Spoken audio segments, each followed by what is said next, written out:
Good morning, or I guess now it is afternoon, everyone. Hope all of you are doing well. My name is Patrick J. Dunn. I'm the Executive Director of the New Haven Pride Center. I use he, him pronouns. And I'm here to do a little intro for today's panel, which I've been calling Queer and Nerdy. I think it's supposed to be called Queer and Geek Culture, but I just like the idea of queer and nerdy, and I like hear a song in my head when I say that.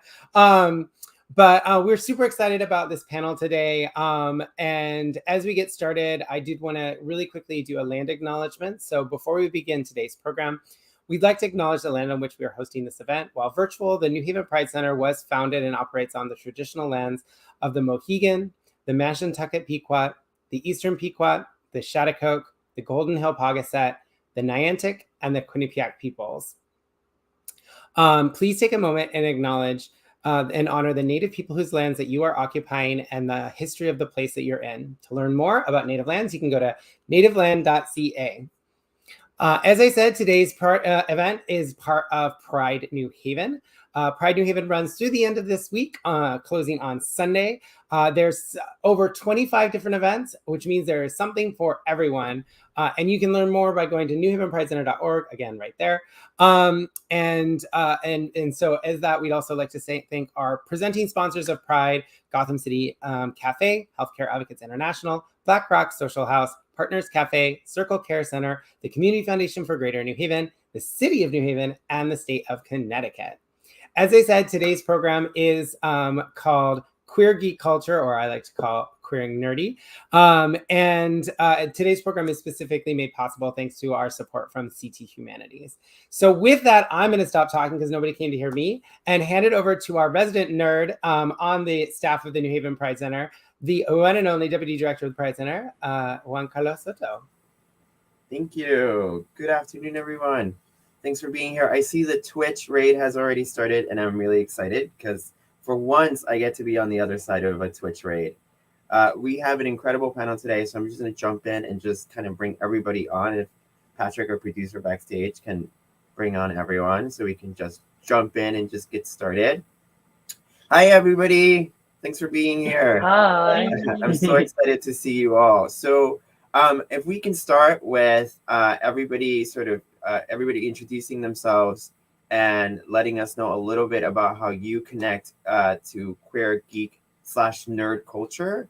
And we'll start with Mia, and I'll just call you on the order that you appear on my screen, if that's cool with everyone. Hi, I'm Mia Easylay, and I've been queer for 31 years and a geek for almost as long as that. How it's connected, or how do you connect? Like, how do you connect to? I know you stream Pokemon games. I think before I even really understood like my queer identity and stuff, the one thing I definitely understood was video games. And I remember getting my first video games, and my connection really started with Pokemon. And in the second Pokemon game was the first time that you could play as a female character, and that really like resonates with me. I have a lot of like odd memories like that. And then there was a game, Golden Sun, and that's where I actually got my drag name. So although people don't understand it, because sometimes you're just at a bar like doing a popular song from the radio in a leotard, I don't think people understand how much like video game and geek culture has an effect on my drag style and other things. It's a lot deeper than just my drag is a lot deeper than just like a generic performance sometimes. So there's a lot of things with video game culture that has definitely affected my character. That's awesome. Thank you for sharing. And Pokemon was Pokemon was in a lot of ways one of my gateway drugs into like becoming a super hardcore gamer that I am today. Luna, do you want to introduce yourself? Hi, my name is Luna Asakura. I am an illustrator and I am a drag performer. My main illustration styles range from concept art from video games to manga style art. I pride myself to be someone who is unapologetically queer and very feminine. And nerd culture has always been a key aspect to who I am as a person. I'm a huge anime nerd, and I like to reflect that in my drag as well. even though it might be a little simple, but I love expressing myself through what I saw as a kid. I love Sailor Moon, obviously, and I've always looked for characters in Street Fighter and Tekken because of like their outfits and the way they move and the way they fight, like Chun-Li, obviously top tier fave. And a person in the Street Fighter franchise that was also a very big moment for me was Poison, because she was actually the first trans, but like canonically trans woman to appear in a fighting video game. So because of that, it kind of reflected to like how much like queerness that could be implicated into a space that we have had like our whole childhood and our whole lives and all that stuff. But yeah. Yeah, and for folks who don't know, Poison is a character from, is it King of Fighters that she's in? Street Fighter. Street Fighters. Okay, Street Fighters. Yeah. I just wanted to highlight that. And next up, Kara, I'm sorry if I mispronounced your name, and please correct me if I do. Kara Couture?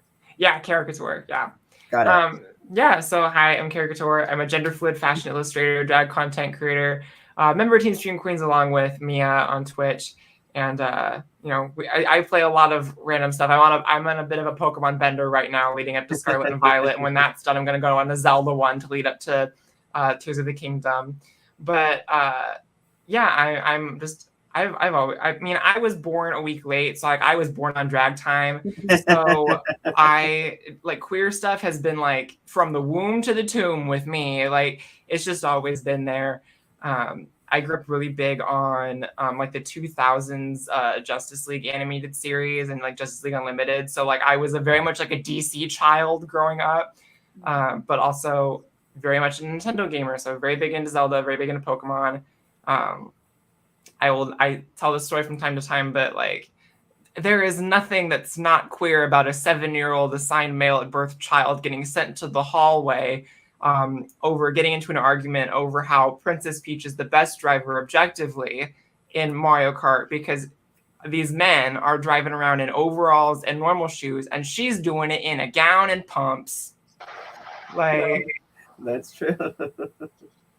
That's amazing. I love that. Thank you for sharing that. Mm-hmm. And yeah, I agree. I mean, I think Princess Peach is probably one of the best. If she was in flats, it's a wrap. Like, yeah, for everybody. Go home. Don't even try. And Juanita, I wanted to bring you in. If you can introduce yourself as well. Yeah, hi everyone. My name is Juanita. She, her pronouns. I am a curator, cultural producer, a techie, a blurred. And for me, I think I discovered a sort of identities. I'm bisexual. Identities in my queerness and in my nerdiness, I think separately for me. And so like, I feel like my nerdiness is something that's always has been there, but I really didn't have a lot of friends that were nerdy for me growing up. So I think my introduction, one, was heavy in books and RPGs. And so like books was a way for me to escape into, a fantasy world and be somewhere else. And then getting into RPG computer games, right? So then that was a way where I could enter a whole new world, be a whole new person, and meet other people who identify with the interests that I was in. And I think it was when I got older into like college and my adulthood where I really started seeing my connections between my queerness and my nerdiness. So like now that's when I was able to find my tribe of folks who enjoy the same things I do. And one moment I remember when I opened my studio, Cultured Studios in London, where I looked around and I was like, oh my God, everyone's gay as fuck, queer as fuck, and nerdy as fuck. And I felt so like warm. And I was like, I found my people. I found a tribe of people that I feel really connected to. And so I think it's a journey that I'm still like on and discovering, but really feel happy where I'm at right now. Awesome. Thank you for sharing. And, talking about queer as fuck people and in games, or in general, right? Like games, I think one of the cool things that I found out when I was younger, as I was sort of discovering myself, and I was born and raised in Puerto Rico, and it was like in the mountains, so I didn't have a lot of people around me, and I think I was one of the only like visibly queer kids. So I spent a lot of time like playing a lot of like reading and watching a lot of cartoons because that was sort of my safety place, right? Because I know, like growing up, like I would watch like Sailor Moon, and some of the characters were a little gay, a little queer, and they're or like ambiguous in gender, like watching Pokemon, like Jesse and James. You know, they're like a little like queer, right? So like I wanted to go back like through and like ask you like if there's any characters either in cartoons or anime or video games that you saw that you were like, okay, they're a little queer, they're a little like me. It's kind of okay to be me because I can sort of see some representation. And we'll start backwards how you're set up in my screen. So we'll start with caricature. Okay. I actually just told Mia the story earlier today. But I think for me, like the first time where I was like, oh, that's who I want to be. I want to be exactly like that was the Great Fairy from Ocarina of Time, hence the background. But my parents wanted me to play games where I wasn't Princess Peach, so they tried to get me into Ocarina of Time to be like, hey, look, here's a cool guy you can play as with a sword, and he's tough and cool and whatever. And my dad showed me the Great Fairy Fountain because he was like, oh, you'll probably like this. You like fairies and fantasy things. And so showed me the Great Fairy when she came out of the fountain and laughed. And I saw her covered in vines with this huge hair and the giant makeup. I was like, oh, that's me. I want to be that. Like, I don't want to be Link. I want to be her. That's amazing. Like, I think she was I say all the time, she was my like introduction to drag. But I also think just in general, like Zelda has a lot of like not necessarily overtly queer things going for it, or intentionally queer, but it's got a lot of like queer coded moments and stuff that leans into queerness quite easily. That I always like really gravitated towards, especially with, I mean, obviously with Link, I think there's a lot of like kind of trans mask coding with certain iterations of Link, which I've always found really interesting, and just, you know, the dynamics between different characters as well. Yeah, thanks. And Luna, same question. When I was a kid, it was Sheik from Legend of Zelda. Because I remember playing Smash Bros with my cousins, and I remember being able to transform into Zelda and into Sheik in like one like kind of like false like swoop. And I'm over here like, that is fierce. How the hell am I like, I want to do that. I want to be able to like transform into like whatever masculine self I'm representing into like the absolute like goddess, princess, elf fighting everybody else around me. Like I saw that and I'm like, that was like an awakening moment for me. I'm like, I can transform. I'm like, can I form gender if I want to be? I think we might have lost.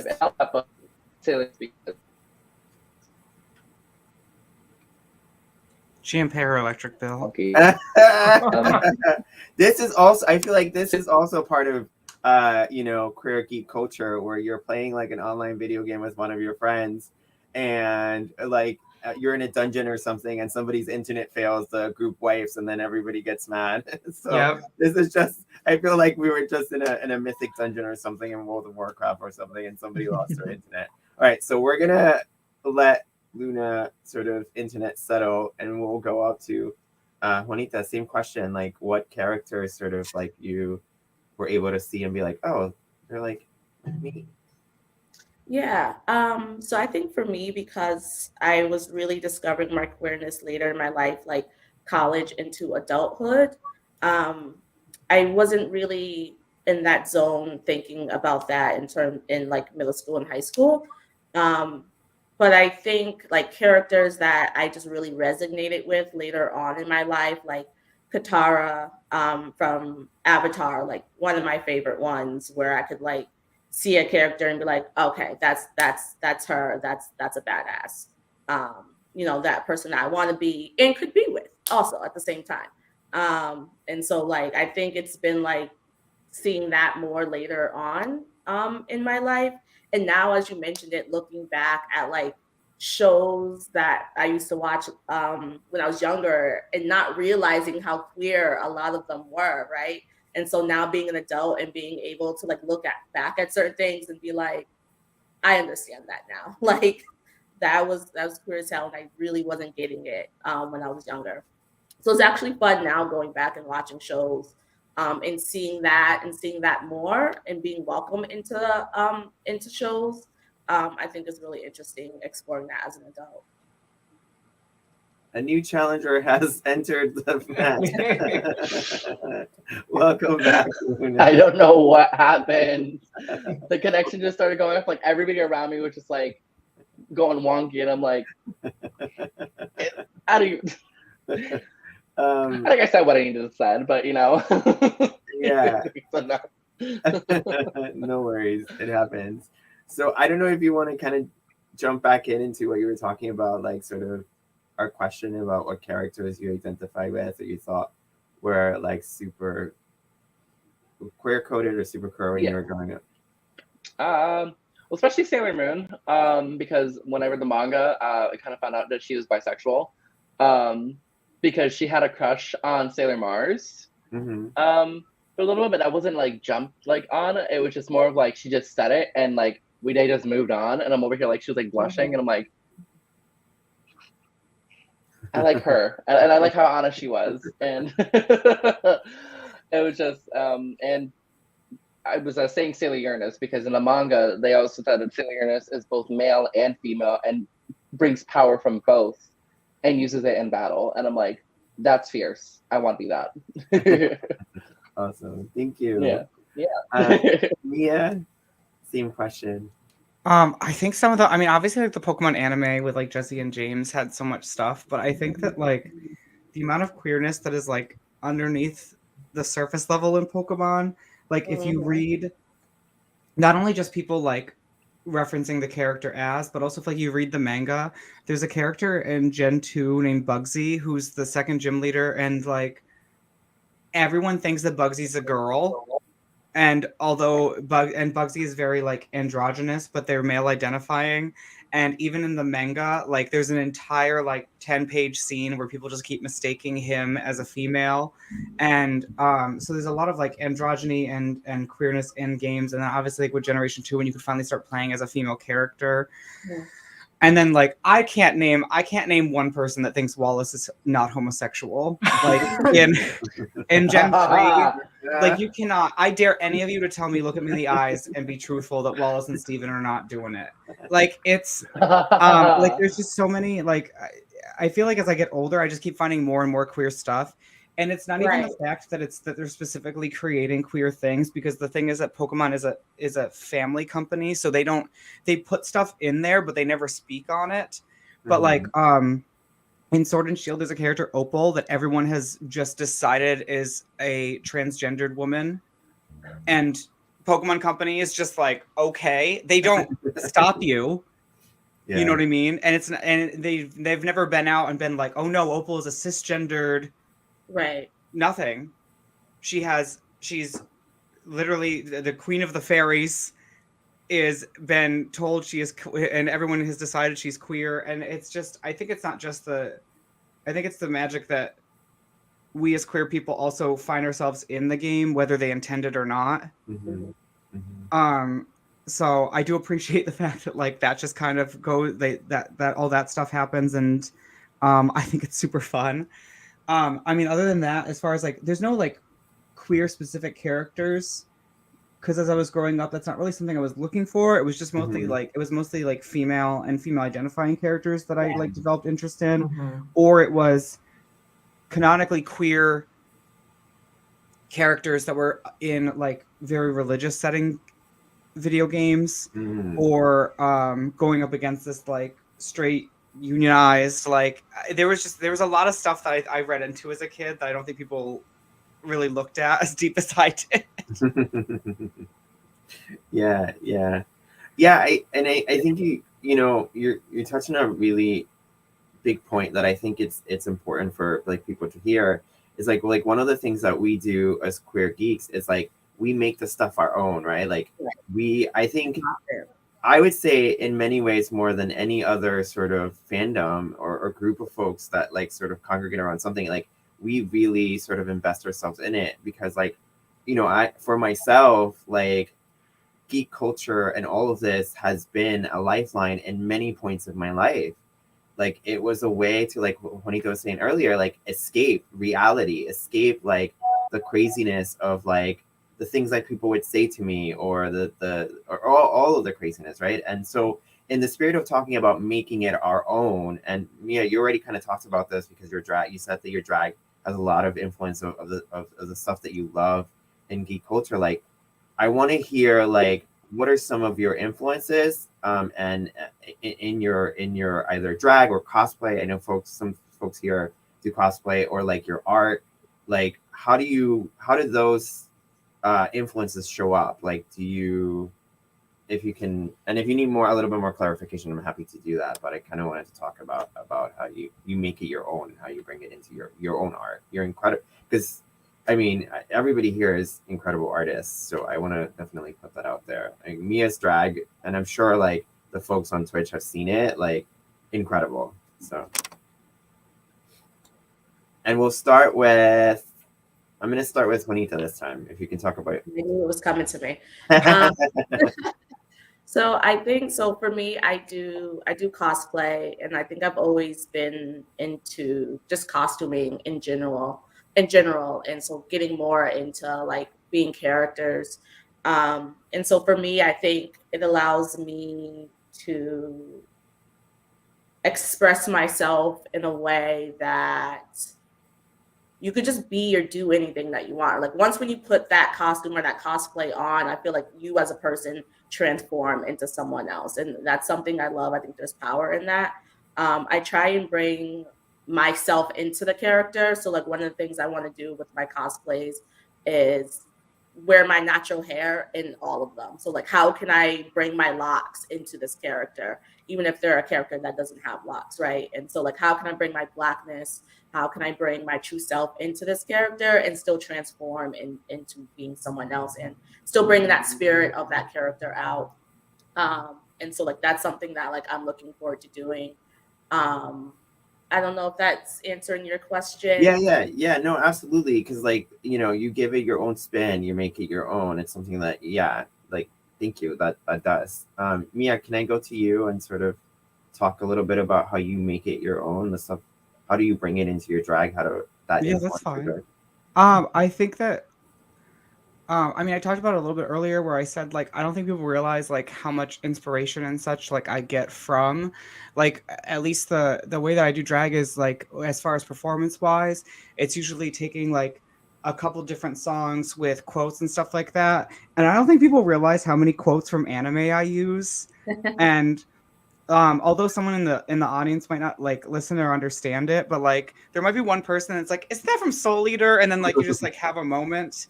But I think it's the same thing as like if somebody's inspired by a pop diva or something, like somebody is just or super into Madonna, and that is like what drives them and the music is, you know, obviously we all have a lot of different influences from a lot of different places. I just feel like there's this like treasure chest that is like anime, video games, etc., that a lot of people might not dive into, but I just feel like it's something that I get to have that other people don't.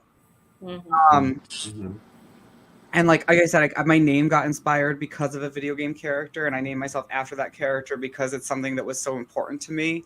And people just might be like, oh, it's just a name, but like it's a name I resonate with.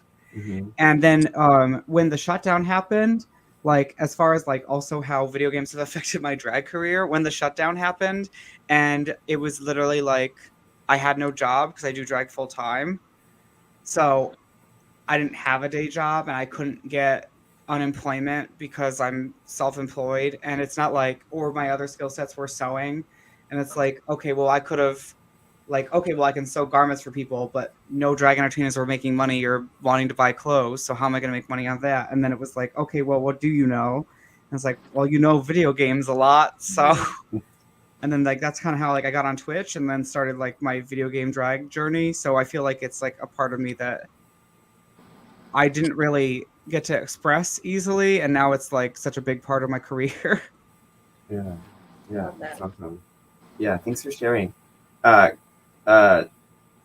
Caricature. Yeah. So for a second, my brain just switch fully to Spanish.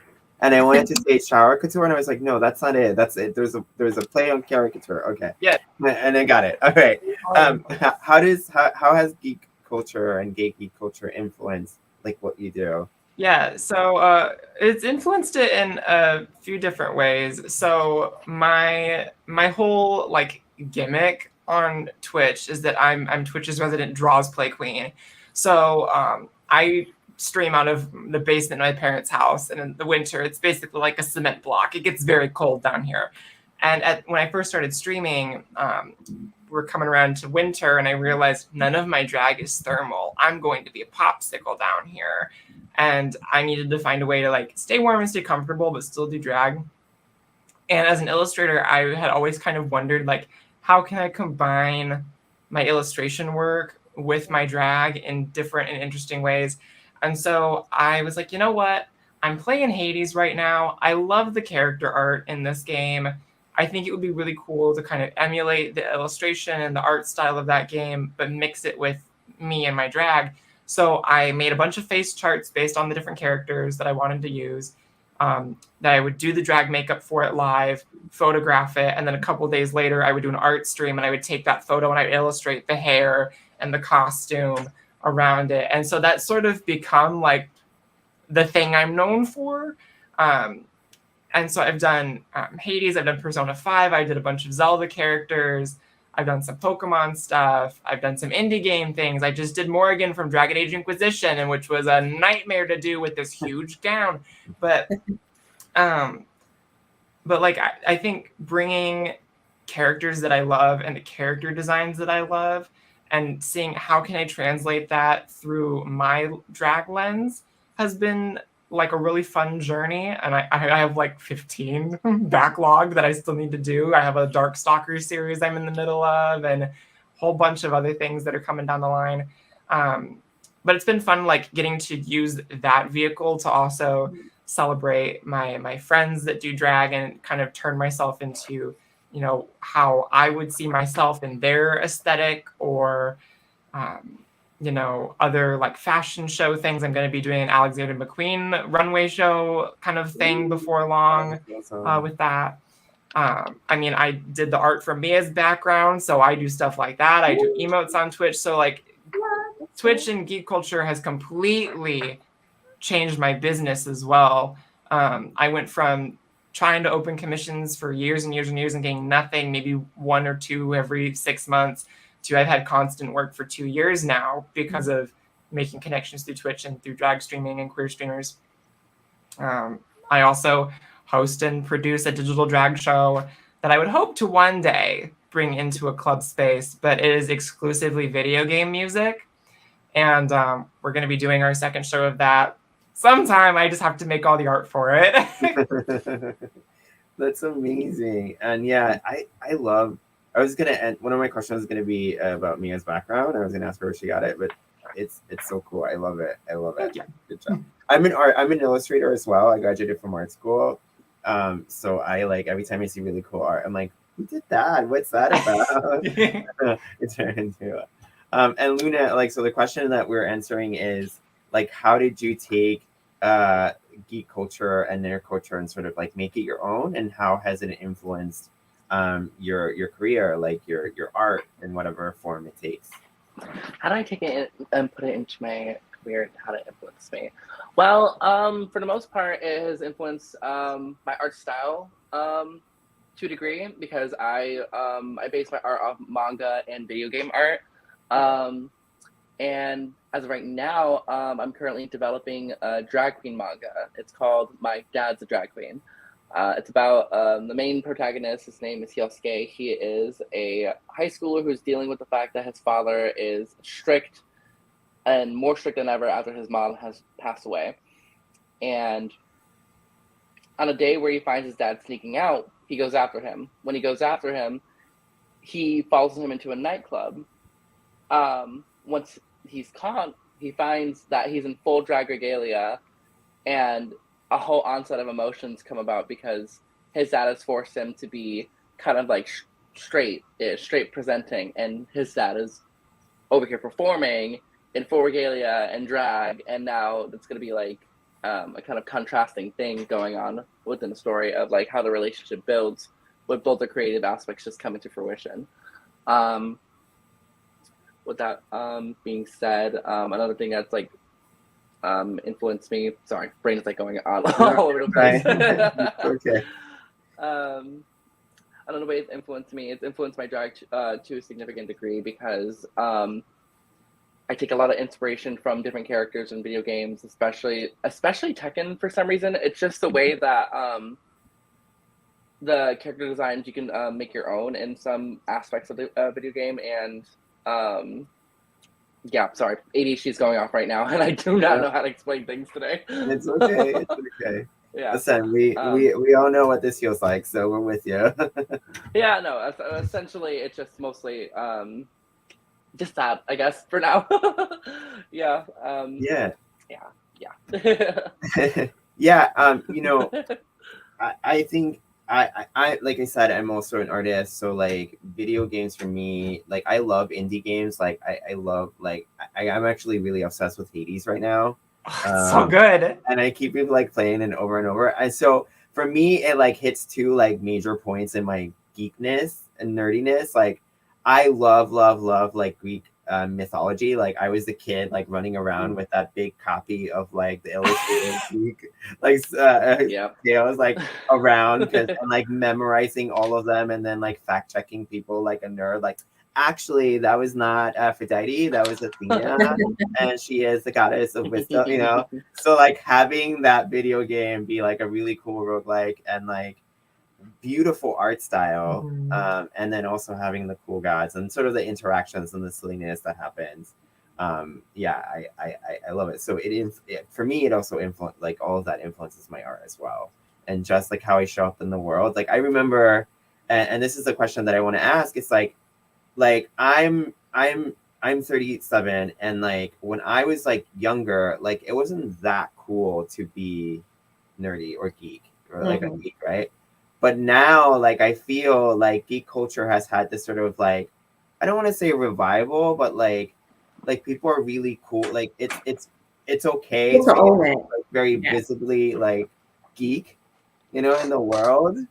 And maybe some of you, because some of you are younger, like may not have experienced that, but like I don't know, like how do you I kind of just want to ask, like how do you feel about that? Like how do you feel that this like thing that you had like in the corner of the world somewhere, like it's become so popular now? Like is it exciting, or are you like, oh go away, you like fake nerd? Like and I'll start with character. Yeah. So for me, growing up, so before I started doing drag and I was just trying to make it as an illustrator, my whole thing was like very segmented in terms of like bringing, and my whole brain was bringing fashion and nerd culture together because I had friends that were really into fashion and like that side of things and personal style, but they were not nerds. And then I had friends that were nerds who could not care at all about clothing and makeup and hair and anything like that. And there was no crossover. So I was like, let me see if I can find a way to bridge these two spaces. And that was a couple years after like nerd culture really took off as being like mainstream and cool. And I just think it's been great for me because I've made a business out of it, you know. But it's also been like interesting too with my drag and like starting to perform in person in the last few months after doing drag for a few years.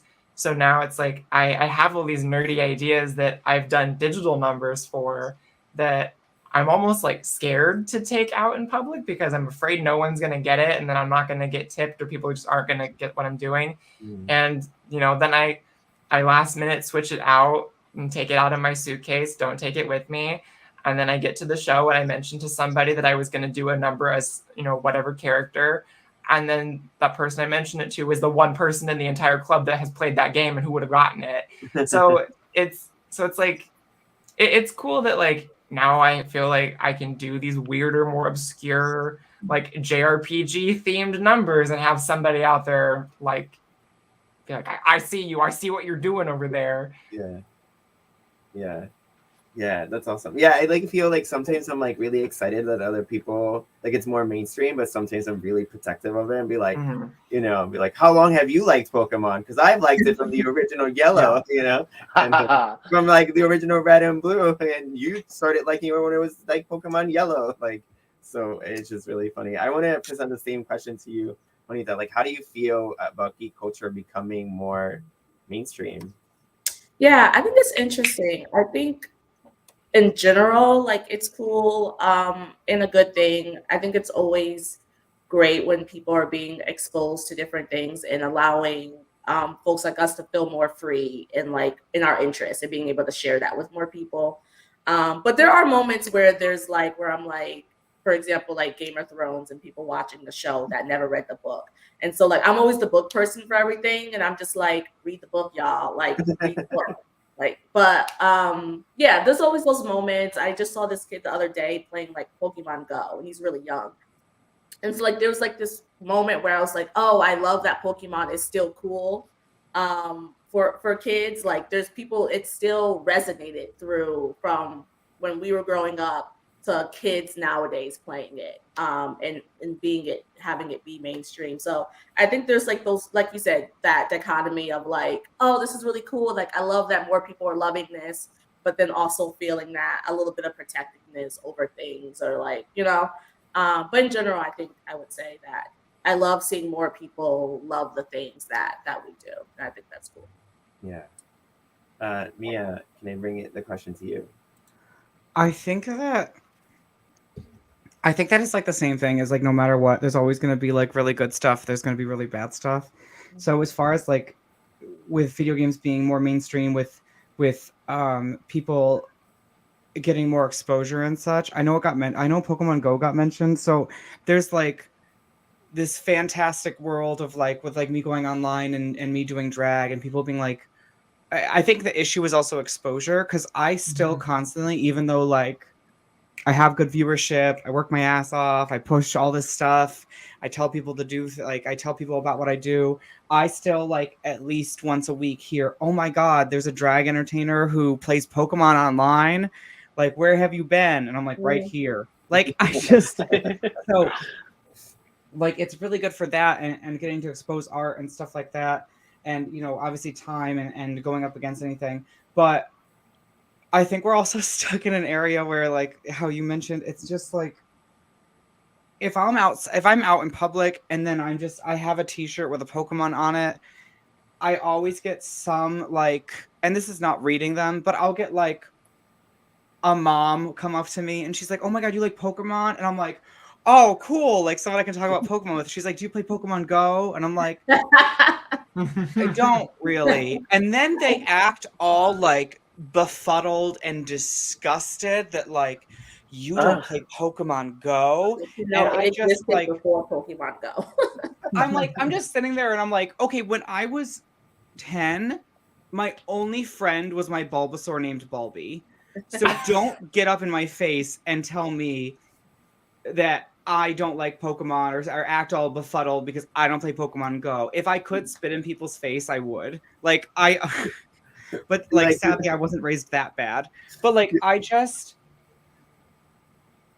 don't want to like I don't, it's just this thing of like I feel like there's so much wonderful stuff and there's treasures and there's all this great things, and there's just as much there's always going to be, I don't want to be a negative person, but there's going to be so much BS and so much, like I said, with these people that are just like posery.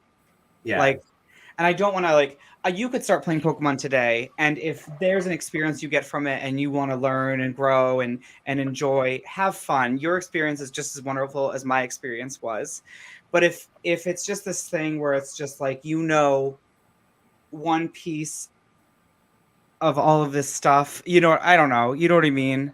Yeah, I think it makes sense because like for us, we have been at the fringes of mainstream society for so long, and this was the one thing that we held on that made us feel included. Or like when you said, like many of these characters were our only friends, like, right?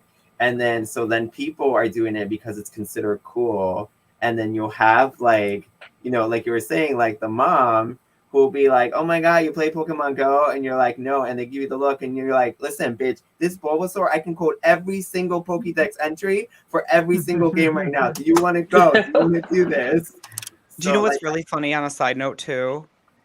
Is I don't know if Kara goes through this also, but the amount of times that like, at least because Kara and I are pretty femme presenting, especially like doing drag online and stuff, the amount of people that will try to belittle or tell me how games work. Yep. It literally happened yesterday where like there's this like event going on and it's all about Generation 2 and someone came in. I don't think they meant it, but they came in and they were like, and I have been doing this method for the whole time. They came in, they were like, oh, do you know about the shiny gene in Generation 2? And I was like, oh, shiny gene, what's that? Like trying to be stupid. And then I was like, is it? And then I literally just like mentioned every single number, every single thing, the year it came from, blah, blah, blah. Because my head is just this like buildup of information because it's just something I really like. right. And they're like, are you reading a wiki? And I'm like, I am the wiki. Like, I don't. Like, do you know what I mean? But the Yeah. amount of people Literally. that either, I don't know if it's because I'm femme presenting or if because I'm queer or a combination of the two. Yeah. But like, do you know how hard it is to be a geek and also to prove people that you're a geek Mhm. and smart? Yeah, well, it's a whole weird phenomenon that if you're a non-man and like especially like this, I think has happened again with a lot of like video game culture moving more mainstream. Like it's brought up some of the trash that exists. The misogynist. Yeah. And like, you know, it's the whole like I play video games in a gay guild. Like our guild is completely queer and just about I think 95% of the group of players. Like we have and we play different games and we're all queer, but like whenever we go into one of the more popular games, like and one of the femme presenting folks or non-men like speak out and somebody sort of gets a hint of like, oh, this is not men, then all of a sudden they turn like, oh, like women don't play video games, or like you're a girl, you don't play, you're a poser, you don't really play. And I'm like, what? Like literally carrying the entire team. What are you talking about? The best player right now and you're trash, you know, but yeah, it's wild. But before I go on a tangent, Luna, can I ask you the same question? How do you feel about geek culture like becoming more mainstream? I mean, from my perspective, it's kind of like a double-edged sword. On one end, it's like you get these people who were bullying you in middle school, saying like, "Oh, I like Naruto, this and that." I'm like, you literally were saying I was reading hentai in the middle of class. Go somewhere else. And then there's like that other like wholesome side of it where I'm seeing little kids come in because I work at an Alice in Wonderland tea shop, and I get like and we sell manga on occasion. So on a level, I have some people who are enjoying Disney and whatever, and they're coming in full cosplay. They're coming in Alice in Wonderland cosplay, or they're coming in Demon Slayer cosplay because sometimes they just want to go out in public. It warms up my heart so much to see that, like, it's because it's becoming more mainstream. Kids have the ability to go out and cosplay and have everybody else see that it's so cool. Like they can get so many compliments because of it, and they're not seen as like, oh, like they're seen as nerds, but they're not seeing nerds as like a derogatory way. Right. In that sense, you look at them and be like, oh my god, they work so hard on their cosplay. Or even if they bought it, oh my god, they're like out in public cosplaying for shits and giggles for no reason. And that just warms my heart because like I tried doing that when I was like in middle school, and just people just laughed at me or just looked at me like I was some kind of freak. Mhm. So at the same time, I'm just like, you know what, no matter what, it's just, you know, it could be a good thing or also be seen as a bad thing because, you know, some people in the nerd community will possibly like say they know more than you and then try to gatekeep. And I'm like, you weren't even here this long to even have the ability to gatekeep. I don't know what you're trying to do. But like, but yeah, from my perspective, it's like, it's both good and bad. But honestly, as of right now, I'm kind of seeing more of the good of it. Because now that means it's more room for people to discuss. And you have like way broader groups of discussions of like your favorite things. And I kind of like, it feels like very fulfilling that like you're not alone anymore and you don't have to feel alone. Yeah, true. It's amazing. Thank you for sharing that. All right, we're starting to wrap up, so I want to ask one final question before well, two questions, but so I kind of want to talk about like, what are you excited about that's like coming up in geek culture? So I'll just do kind of in the order that you're all on my screen. So I'll start with Mia. You can tell us what is coming up in geek culture or in the video game world that you're super excited about. I don't know. Valid. Like as far like stuff. I mean, there's a new Pokemon game coming out, so I'm excited for that. And I'm going to my first I'm going to my first video game convention, so I'm excited for that. Are you gonna just visit, or are you gonna have a booth with like your channel and stuff? Or Oh, I'm booked. that's awesome. Her. Okay. I'm here for it. I don't go anywhere unless I get money. That's I don't want to be the one, but I'm hella cheap. I guess I'm mostly just excited for the things that are happening. I'm excited for I'm excited for the new Pokemon game, excited for the convention. And I think another thing too with I think that what I'm most excited for is the plans and the things that I'm working on behind the scenes. Because I think one thing that we can all remember is like how we just mentioned, like our issues with like how some people have it better, how people will like perceive games or ignore, and there's a lot of stuff deep down to this, but like I'm really excited for what I have planned to try to take the things that are like when somebody like looks down on me for being queer or down on me for being femme presenting and me not knowing anything, and I'm just trying to come up with more stuff to try to make myself and my friends and other people that have similar interests have a better, what's the word, visibility.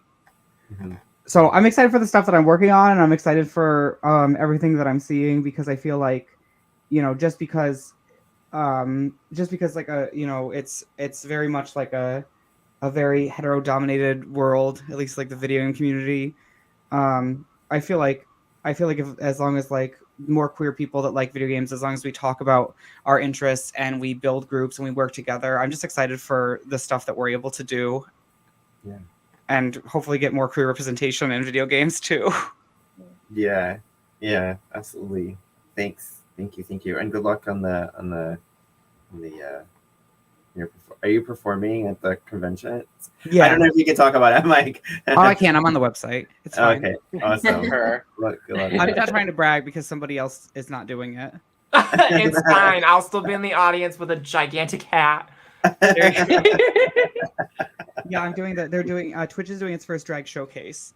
Oh, that's So, amazing. Yeah, which is very That's exciting. Major. So fingers crossed. Yeah, you got this.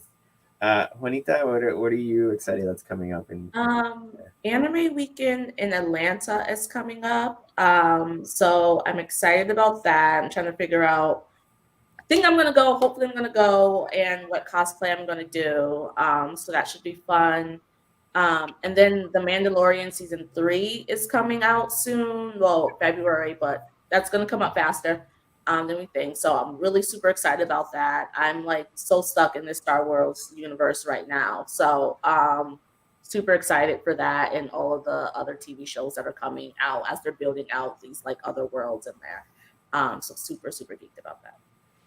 Awesome. And also just spooky season, because I'm like, now I really don't need any reason to dress up. Like I'm just going to be going out in costumes every day. So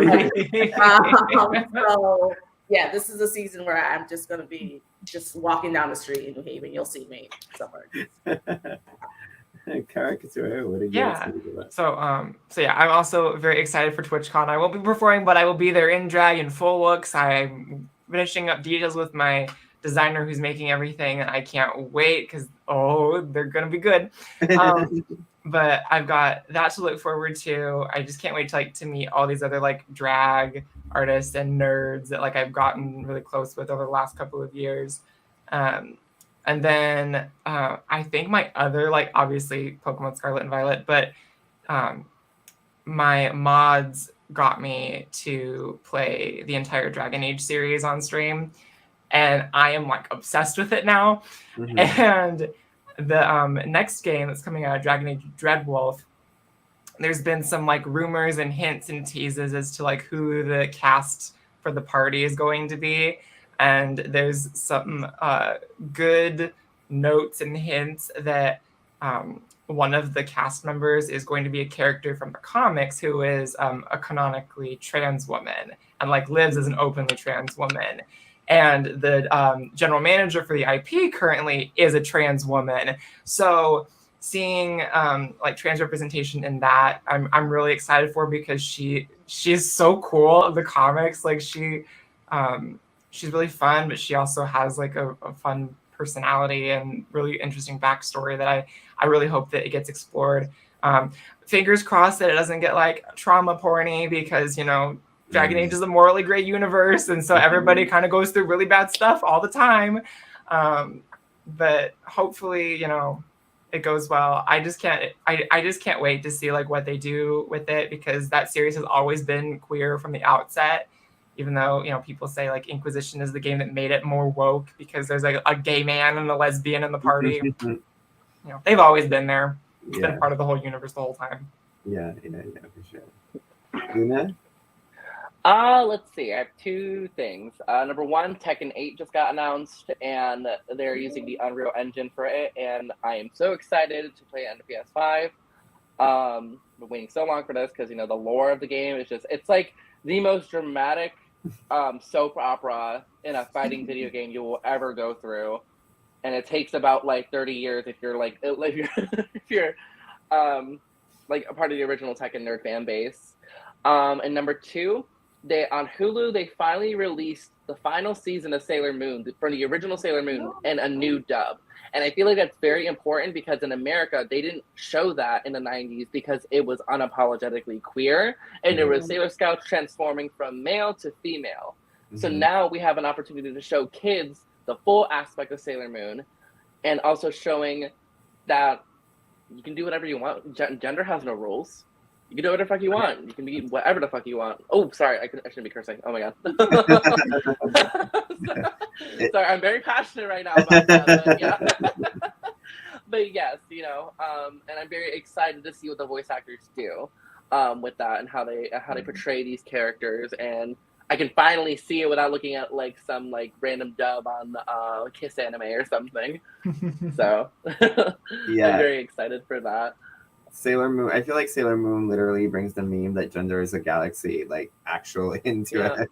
Because Naoko Takeuchi really popped off with that, and I'm very happy that she did that. Yeah, and her husband. Her husband is the creator of Hunter x Hunter, and there's a canonically trans character in there. It's Killua's younger sister. So, and she uses she/her pronouns, but like the other family just uses he, him, and I'm like, all right, cool. Family's transphobic, but Killua isn't. But yeah, we love a very open couple who are famous manga artists. So that's awesome. I love that. Well, I could talk to all of you for hours about all of this. I just want to go quickly around to close us up and how folks can stay connected with you. So this is your time to plug in Twitch channel, social media, all of the things. And we'll start with Mia. I'm on twitch.tv/MiaEasyLay. And I play Pokemon, or you can find me online. I'm everywhere. Please like one of my videos. Awesome. We love you. You can find me on Instagram at curator.nita. That's where you'll see all of my curatorial art, anything that projects I'm working on there. And I'm hoping to start a cosplay page, so be on the lookout for that really soon. Exciting. Caricature? Yeah. So you can find me twitch.tv/caricature, Instagram caricature, Twitter Cara_couture. Again, I'm kind of all over the place doing all kinds of things. I'm currently trying to play through every gen of Pokemon up to the release of Scarlet and Violet. We're about to finish Gen 4. We're going to start our Gen 5 playthrough probably the next couple of weeks, and it's all going to be like banned pun names, which I'm really excited about because the chat went wild with them. We're also currently playing America's Next Top Model for the Wii. So if you want to see a really bad reality TV show license game that is a hot mess and a wild ride, we're doing that too. I'm so here for this.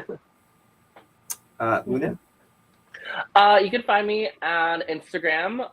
My drag page is Ms. Asakura, Mizza Sakura. And if you want to find my art, my manga specifically, it is at Manga by Luna. I will be having any updates on my one-shot manga, My Dad's a Drag Queen, and that should be coming out by next summer or so. But yeah. Awesome. I'm excited to read it. Well, thank you to all our amazing panelists. I really enjoyed having this conversation with all of you. I don't think I ever would have dreamt having a conversation about queer geek culture and nerdom in the middle of like a pride celebration. Like I felt like for a long time in like a weird way, like I knew those two worlds went together, but also didn't expect them to go together. So it's very exciting to have had this incredible conversation with all of you.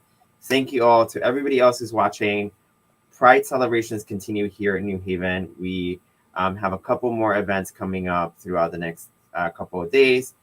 We have Pride Fest on Saturday at the New Haven Green from 12 to 7. And all celebrations end on Sunday with our tea dance. But if you want more information and the full schedule, visit newhavenpridecenter.org. Thank you all very much and happy Pride.